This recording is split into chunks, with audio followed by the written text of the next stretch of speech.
Hello everyone, welcome back to the channel. So if you have recently purchased an LG air conditioner, registering it for warranty is really very important step, and I would say it is one of the first steps that you should be doing in order to activate the coverage, verify the product ownership, and simplify the future service requests. So in order to do it, first of all, you need to come here on lg.com.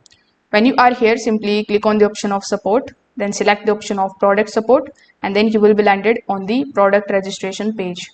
Now, when you are here, you just have to scroll down a bit and it is going to show you how this is actually going to work. So you need to first of all sign in for your product registration. So in order to sign in, click on the option of register as a member button on the top right hand corner. Afterwards, fill out these details and create your account.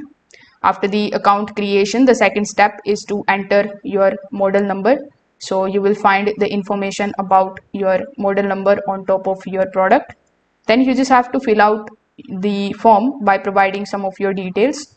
So after providing those details, you just have to submit and review the details and submit your registration. So once it is successful, your LG AC will be linked to your account for easier support access. So it's very simple and easy thing to do. If this video helped you out, make sure that you like this video and subscribe to the channel. Thanks for watching.